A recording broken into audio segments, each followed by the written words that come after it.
बिस्मिल्लाहिर्रहमानिर्रहीम। Welcome to SWS learn on only YouTube channel. आज की वीडियो में हमने करना है नॉर्मलाइजेशन ऑफ वेव फंक्शन।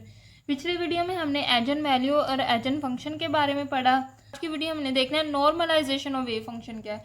तो नॉर्मलाइजेशन ऑफ वेव फंक्शन ऐसे वेव फंक्शन को कहते हैं जो हमें बताता है कि कोई भी क्वांटम पार्टिकल है किसी भी गिवन स्पेस में, अगर हम बात करना चाहें, सपोज मेरे पास ये है सर्कल।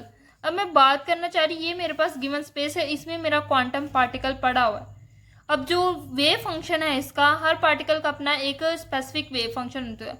इसका वेव फंक्शन बता रहा है कि इसमें पार्टिकल की पाए जाने के चांसेस हैं 100% है, इक्वल टू 1, यूनिटी है। पाए जाने के चांस कितने हैं? यूनिटी। यूनिटी का मतलब होता है, यूनिटी का मतलब होता है कि 100% चांस है पार्टिकल के पाए। अब देखो सर्कल है, सर्कल के अंदर पार्टिकल मौजूद है तो पाए जाने के चांस 100% हो गए ना, कि सर्कल के अंदर पाए जाने के चांस 100% है, पार्टिकल कहीं बाहर तो नहीं चले गया। अब wave function is said to be normalized. किसी भी वेव फंक्शन को नॉर्मलाइज्ड वेव फंक्शन कहा जाता है if the probability of finding of quantum particle, किसी भी स्पेसिफिक जगह पे पार्टिकल की पाए जाने की जो चांसेस है वो यूनिटी के बराबर हो, यानी 100% चांसेस हो।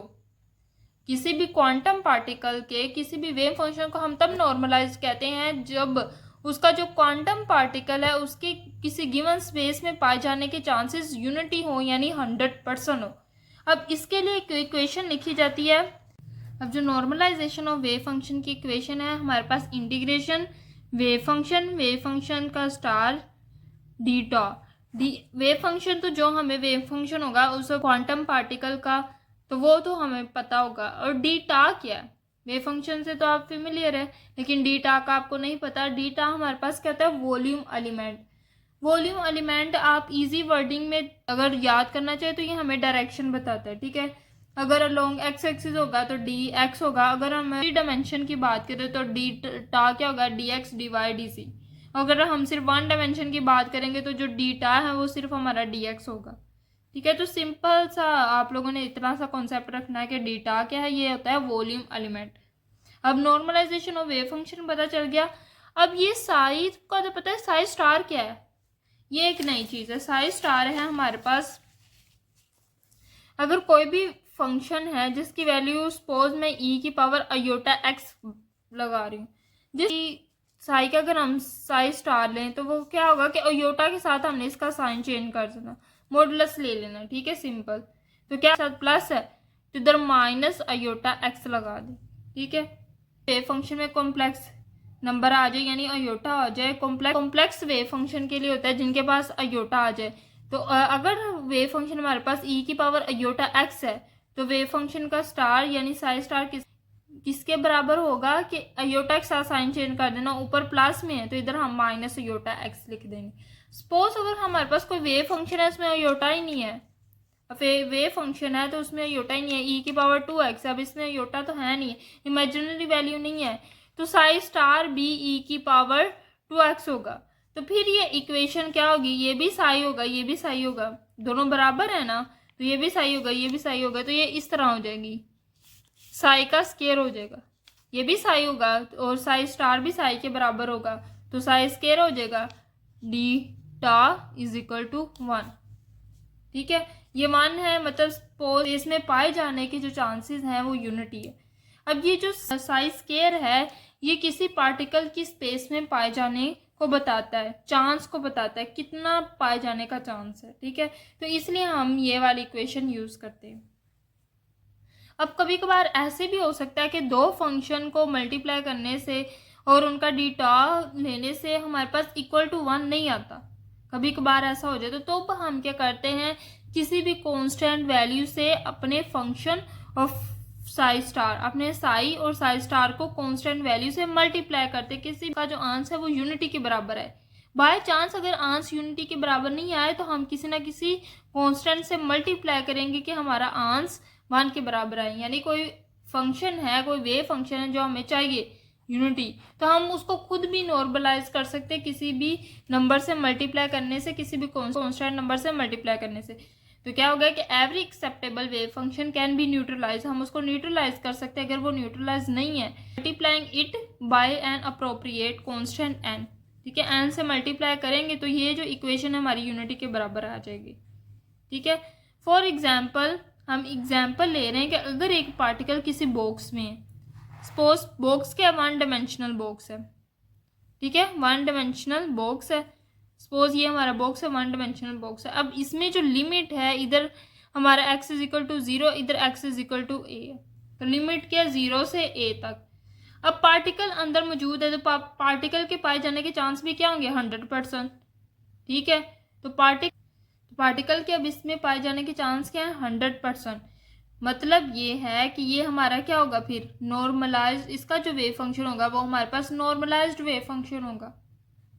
समझ लग रही है ना कि पार्टिकल के वन डायमेंशन बॉक्स में पाए जाने के चांस है वो यूनिटी है, यानी 100% है। तो उसके लिए हमारी इक्वेशन क्या होगी, वन डायमेंशन की बात करें तो डी टॉ की जगह हमारा डी एक्स आएगा, तो और साई स्केयर आएगा। ठीक है, और सपोज कि अगर हमारे साई में योटा नहीं है तो हम साई स्टार भी साई के बराबर होगा, तो साई स्केयर होगा, जैसे हमने अभी पीछे इक्वेशन बनाई।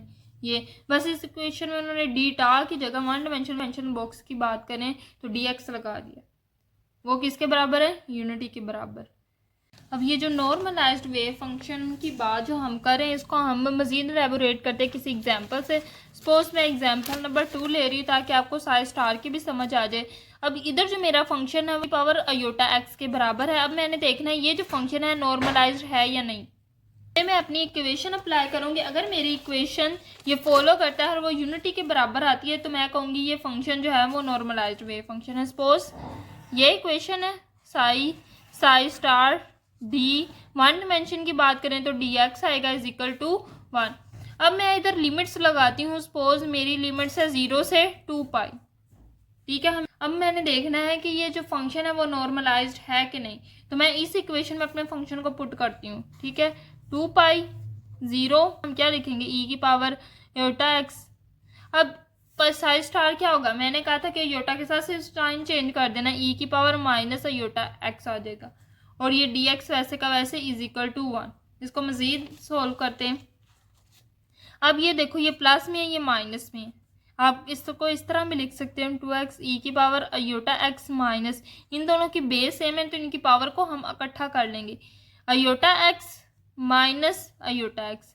अब ये देखो प्लस माइनस क्या हो जाएगा 0, तो क्या आ जाएगा ई की पावर 0। अब ई की पावर 0 हमेशा 1 के बराबर होती है, ई की पावर 0 हमेशा 1 के बराबर होती है। ई की पावर इन्फिनिटी हो तो वो इन्फिनिटी के बराबर होती है, ई की पावर माइनस इन्फिनिटी हो तो हमारे पास माइनस इन्फिनिटी के बराबर होता है, और ई की पावर 0 तो हमारे पास किसके बराबर होता है 1 के पास। तो क्या आएगा integration 2x 0 1 dx is equal to 1।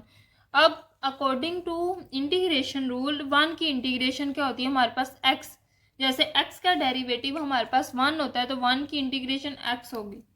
ठीक है, तो 1 की इंटीग्रेशन क्या होगी x। जब अब हमने इधर पावर्स अप्लाई की, जब पावर अप्लाई करते हैं तो हम इस तरह लिखते हैं इंटीग्रेशन लेके ना, अपर लिमिट और लोअर लिमिट। हमने क्या की लिमिट्स ली हुई, तो जब हम इंटीग्रेशन करते हैं अगर उसमें लिमिट्स दी हो, जैसे 1 की इंटीग्रेशन क्या होती है x, तो हम क्या लगाते हैं इस तरह साइन लाइनें लगाते हैं सीधी, अपर लिमिट लिखते हैं लोअर लिमिट लिखते हैं इज इक्वल टू, हम अपनी लिमिट्स अप्लाई करते हैं x upper limit minus lower limit. x की जगह हमने अपनी अब लिमिट्स अप्लाई कर दी, अपर लिमिट हमारे पास क्या 2 पाई, लोअर लिमिट हमारे पास 0 है, तो upper limit minus lower limit, ये इंटीग्रेशन के रूल है इज इक्वल टू 1। अब 2 पाई में से 0 निकालेंगे तो हमारे पास 2 पाई आएगा। अब 2 पाई नहीं आया 1 के बराबर, देखो इसका आंसर हमारे पास 1 के बराबर नहीं आया, ये तो 2 पाई आया। अगर इधर 1 होता तो हम कहते हैं हमारा फंक्शन नॉर्मलाइज्ड है, तो ये हमारा फंक्शन नॉर्मलाइज्ड नहीं है, नॉट नॉर्मलाइज्ड। अब इसको हम नॉर्मलाइज्ड कर सकते हैं किस तरह, हम क्या करेंगे, इसको मैंने आप लोगों को बताया था कि कोई भी फंक्शन नॉर्मलाइज नहीं होता तो हम इसको किसी कांस्टेंट वैल्यू से मल्टीप्लाई कर लेते हैं। जैसे मैं इधर मल्टीप्लाई करने, हम n से मल्टीप्लाई कर लेते फंक्शन को, इसी तरह साई स्टार को फंक्शन और फंक्शन स्टार को n से मल्टीप्लाई कर देंगे और सार d x is equal to 1। हमने खुद से कांस्टेंट n से मल्टीप्लाई करना है ताकि हमारा जो फंक्शन है वो नॉर्मलाइज्ड हो जाए। अब n की वैल्यू क्या है हमें कैसे पता चलेगा? ये देखो n की वैल्यू पहले हमने निकालनी है, फिर हम अपनी वैल्यू में साई की जगह n साई पुट करेंगे तो हमारा जो फंक्शन है वो नॉर्मलाइज्ड वेव फंक्शन आ जाएगा। अब n की वैल्यू कैसे निकालेंगे? n हमारे पास क्या है? n का स्क्वायर। ये देखो एक n, ये n है, तो ये क्या हो जाएगा? n का square psi star d x is equal to 1 integration. अब ये हमारे पास एक कांस्टेंट, इसको हमने बाहर निकाल देना इंटीग्रेशन से। Psi star d x is equal to 1। हम क्या कर, ये जो नॉर्मलाइज्ड वैल्यू है n वैल्यू है जिससे हमने खुद मल्टीप्लाई किया अपने फंक्शन को नॉर्मलाइज करने के लिए, ये कैलकुलेट करना चाह रहे। अब ये इधर ही रहने दे, ये सारी इधर मल्टीप्लाई हो रही इधर तो इधर वाली साइड पे आके डिवाइड में आ जाएगी साई स्टार डी एक्स। अब हम इधर n का स्क्वायर है तो इसका क्या ले लेंगे हम? Under root. तो क्या आ जाएगा? n is equal to 1 over psi integration psi star d x और इसकी इंटीग्रेशन। ठीक है, तो अब इधर जो हमारा जो वेव फंक्शन था उसकी क्या वैल्यू आई थी? ये साई स्टार डी एक्स की वैल्यू इधर हमारे पास क्या आई थी? 2 पाई। तो इधर जो नॉर्मलाइज्ड वैल्यू हमारे पास क्या होगी? अंडर रूट 1 ओवर इसकी जगह 2 पाई लगाएंगे। तो नॉर्मलाइज्ड वैल्यूज को हम इस तरह भी लिख सकते हैं और इस तरह भी लिख सकते हैं, 1 ओवर अंडर रूट 2 पाई। तो इस फंक्शन के लिए जो हमारा फंक्शन नॉर्मलाइज नहीं आया, इसमें हमारे पास कौन सा वैल्यू आई है जो मल्टीप्लाई करने से हमारा फंक्शन नॉर्मलाइज्ड हो जाएगा? 1 ओवर अंडर रूट 2 पाई। अब हम देखते हैं हमारा जो फंक्शन है वो नॉर्मलाइज्ड हुआ है कि नहीं इसको अप्लाई करने से। किस तरह? अब देखो इक्वेशन क्या बनेगी? n psi star d x is equal to 1। जब नॉर्मलाइज नहीं होता तो हमने ये इक्वेशन डाली है खुद से कि अपने फंक्शन को नॉर्मलाइज्ड करें। अब n की वैल्यू हमारे पास क्या है? 1 ओवर अंडर रूट 2 पाई। n 2 बार है और n कॉन्स्टेंट, इसको हम बाहर निकाल देंगे। n square psi star d x is equal to 1। अब n स्क्वायर की जगह उसकी वैल्यू हमारे पास क्या आई है? 1 ओवर अंडर रूट 2 पाई, वो लिख देंगे। n का स्क्वायर है तो इसका भी स्क्वायर हो जाएगा।